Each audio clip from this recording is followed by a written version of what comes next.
Canelo Alvarez is gunning to make history as the first Mexican-born boxer to become a 5-division world champion. The WBC has given the go signal for Canelo to challenge Congo's Ilunga Makabu for the cruiserweight championship in 2022. Bill, to many fans, it doesn't sit well with them because a lot were expecting the WBC to make a way for Canelo to figure in fights that the fans are clamoring for the longest time. One of which is a rubber match with Gennady Golovkin. Another one is a fight against Jermall Charlo, who most recently declared to move up in weight to face Canelo. Now, do you feel the same way, Bill?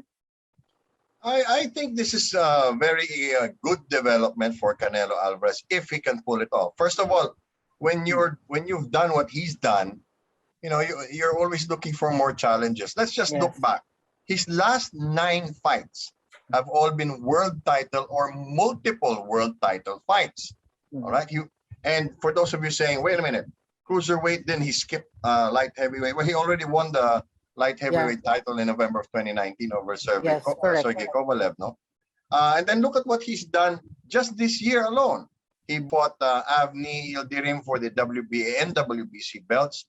He fought Billy Joe Saunders for 3 belts, and then he beat Caleb Plant for all the 4 belts to become the first super middleweight to be an undisputed champion. So whereas other boxers have been saying it's a pandemic and so on and so forth, or they only fight once or twice a year, he's fought 3 times this year. You know, so he's already done so much. What other challenges are left for him? You know, well, obviously on the horizon is to become a quintuple world champion. Now, who is on that list of quintuple world champions? There are only 5 names on that list of people who have won world titles in 5 weight divisions or higher. You've got Tommy Hearns, Sugar Ray Leonard, Floyd Mayweather Jr., Oscar De La Hoya, and Manny Pacquiao. Yeah. So he wants to add his name to that list. Kasi yung 4 na weight division world champion, marami-rami pa yan. Halos 2 dosena pa yan, di ba? But once you go up to the rarefied air of quintuple and sextuple champions, the list gets smaller and smaller. In fact, if you go up to 6 division world champions, there are only 2 names there. It's De La Hoya and Pacquiao. And beyond that, it's simply just Pacquiao. So for me, he's looking for challenges. I don't think the Golovkin fight would be that appealing at this point. Golovkin hasn't fought at 168. He was out for a year or so. And, you know, question marks about that one of the previous times that they fought as well. So this is a big deal for Mexico, you know, for a Mexican fighter to keep going that high up in weight. But the question for me, and I wanted to ask you this, is Makabu the path of least resistance to win a cruiserweight world title? Makabu is the type of boxer na hindi lahat dapat ng boxer should overlook this type of fighter. And as we all know, he's a natural 200-pound fighter. And let's also take note, he's riding high on a 9-fight winning streak. And during that stretch, 5 of those victories came by way of knockout. Now, you mentioned about Mexican history. Canelo is one of the 4 Mexican boxers who became 4-division world champions. Joining him in the group are Juan Manuel Marquez, Eric Morales, Jorge Arce. With his knockout win over Caleb Plant earlier this month to unify all major world titles at 168 pounds, he became the first Mexican to become an undisputed champion. That achievement alone presents a strong case for Canelo to be heralded as the greatest Mexican boxer of all time. But a lot of people feel, Bill, that he is taking the easy way out kasi it's with the help of the WBC, which is apparently a Mexican boxing organization. Yes, it is. It is, definitely. So parang sinasabi mo, parang shortcut, no? To get no. Well, my question is this going to be an easy fight for him? Because he's really going to go up in weight, no? At light heavyweight, it's okay. It's a few pounds difference. But But cruiserweight's a bit of a stretch. You're going up 2 weight classes, and very few fighters have been able to do that successfully, because you can't really say you're a success unless you've been hit by an elite fighter at that weight level.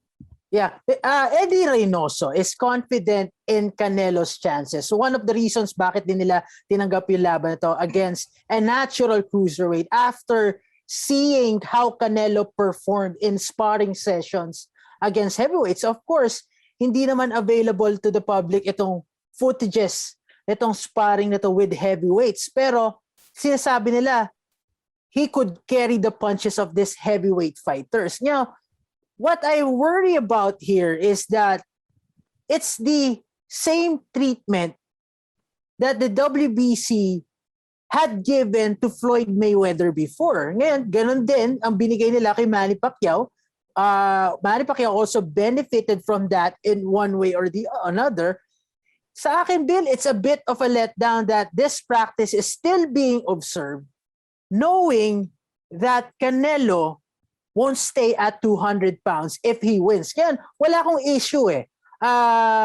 If he wants to try the cruiserweight division, yan ang akin lang dito. I will not be surprised if Canelo would weigh 180 pounds below, o kunyari 20 pounds below the 200 pound limit, kasi it's very obvious na he's not naturally a cruiserweight, kasi parang ang walking weight lang ni Canelo is around 175, 177. And it's the same weight class, hindi rin ganun kababa o hindi rin siya 175 pounds nung nakalaban niya si Sergey Kovalev for the light heavyweight title. So I won't be surprised if he would walk around 175, or we will have these difficulties making weight if ever matuloy nga itong laban niya in 2022. Now, Bill, ito ba napapansin mo rin itong parang medyo pabor itong WBC kay Canelo Alvarez? Is it because he is now the bona fide star of boxing, or let's say the face of international boxing today? Oh, nangyayari naman talaga yan, no?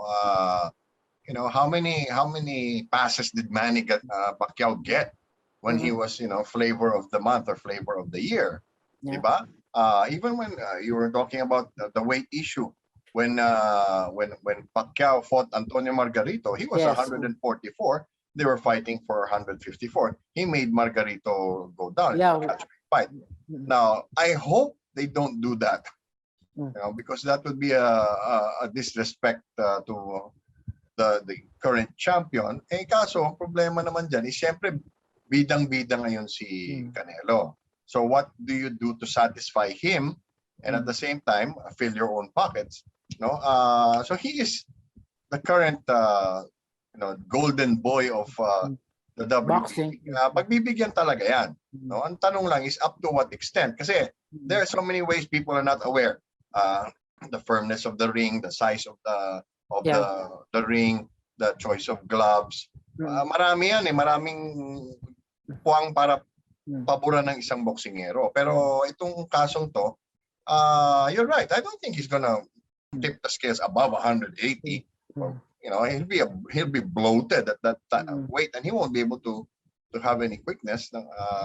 Baka na-inspirado lang siya kay Usyk, kaya parang gusto niya ring subukan to be the little guy. No? So it's a gamble on his part, but like we said, baka naman may usapang mangyayari dyan na pagbibigyan siya ni Macabo, tapos matalo na lang siya sa rematch just to be able to make history. I mean, we've seen it done before.